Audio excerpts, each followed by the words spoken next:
Hello and welcome to TXM TV. I'm Anthony Clyne, and today I'm joined by Rob Chittenden. Hi, Rob. Yeah, hi Anthony. Hello Anthony. Hello Shaun. And Shaun. Hi, Shaun Duncan. How are you today, Shaun? Fine, thanks, Anthony. What about yourself? I'm freezing cold in Melbourne, which is a nice change from summer. And the good news is there's only 6 months to go before the next summer. Seasonal cycles are a little bit like work cycles, and it's about having routine and about having resilience and standard work to gear ourselves and cope with that routine. And a lot of that, what I want to talk about is about the leadership required for daily scorecards. So, and in particular, balanced scorecards. So the use of scorecards and balanced scorecards aligns the team members to work on the right tasks in the right sequence. And there's a few tips here today. I'd like to give 7 tips for the right type of leadership to ensure that these scorecards drive the right outcomes and the people are supported by the leaders to get the right outcomes. So the first tip is explain the strategic connection.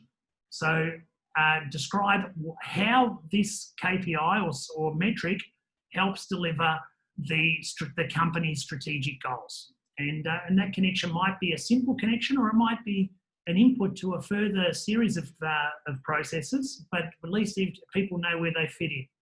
The second one, just check that the measure is smart, is specific and measurable and timely and all that sort of stuff that says that it can be done. But the third one is agree at the end of the measure what it is. Agree the work outcomes that are clearly defined. So this is your task. At the end of your task, this is your customer, and this is what is correct. The fourth one is to agree how the work is done. So to achieve that outcome, this is the input that you need to do. This is how you do the work. These are the templates. These are the standards. This is the sequence. That's how we've agreed to do the work. And the leader needs to support and emphasize the need to follow that standard work. And then the next 2 are about being present. So the 5th one is be present to support.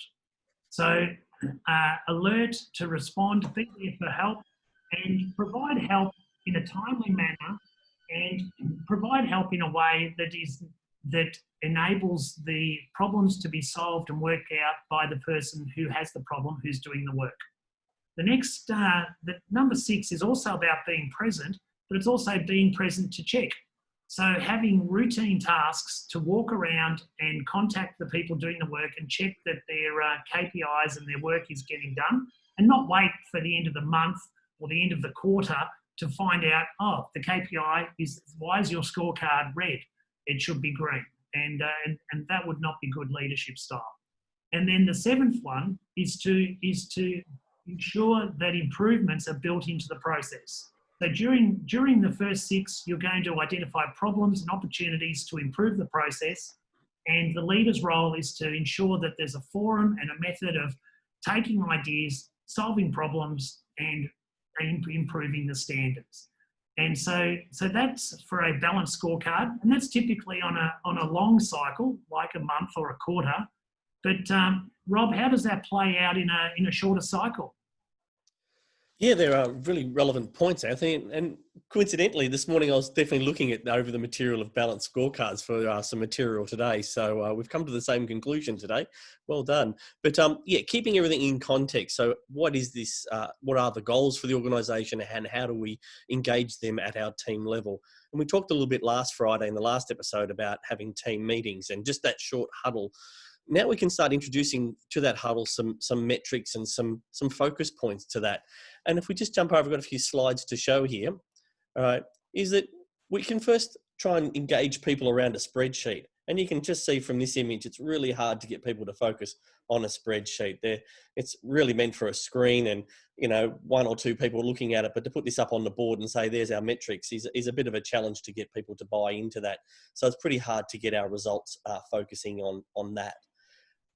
more way of representing data is in a visual format. So if our team boards can be, have charts on them that are easy to read at a glance, we can see our data and we can have as much as we like on there, not too many hopefully, but just to focus on clear metrics that are simple to gather the data and to put up in a daily fashion. And this board all picks up on that last point you had there, Anthony, of improvements. So on the far side, there is the concern strips or improvement actions for the team to focus on. So here we have the whole picture of what's going on. And if we zoom right in to get to one of the metrics in case, here we might be able to get down to having a board that looks like this. Let's get rid of those. Right, where it's a very simple metric. The data gathering here is straight from the line observations. So we don't have to enter the data or process it or do fancy calculations. We have a very simple metric here to engage and talk about facts. So that's a simple way of putting our team metrics up and getting engagements around that so that we can make very effective meetings. That we can add skill charts to that. We might be able to add quality errors. We can talk about safety issues. So that's how we add metrics into our team meetings. So Shaun, how does this work in a pre-production area? Oh, that's a good question. Recently, I had a client who was looking at their pre-production process, which they had embedded into their computer system. But one of the problems that they had is the level of engagement. It wasn't happening. It certainly wasn't happening on time, and no one was accountable. So what we did is we mapped their process. We looked at the whole pre-production process. We allotted it into slabs, and we put owners into those slabs. We then put that on a large board, and all their orders were then run down the left-hand side, and you could clearly see by the marks they put along that corresponded with the actions and the slab owners, what was being done, whether it was being done in time, and who was in charge. And what they found out is that level of accountability actually spurred action and got things done in a timely manner.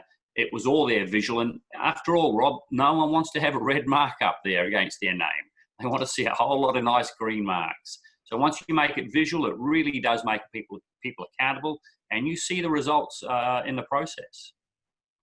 Yeah, the red and green lines or even scoreboards that you come up with are really good to focus the team's attention.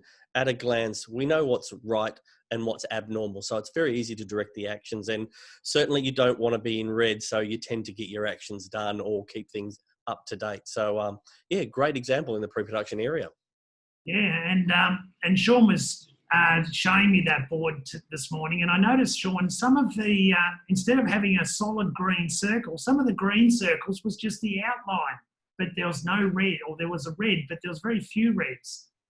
What was the, why were some of the circles just outline green and not fully coloured in green? So that denoted engagement. It hadn't been completed, but that denoted engagement.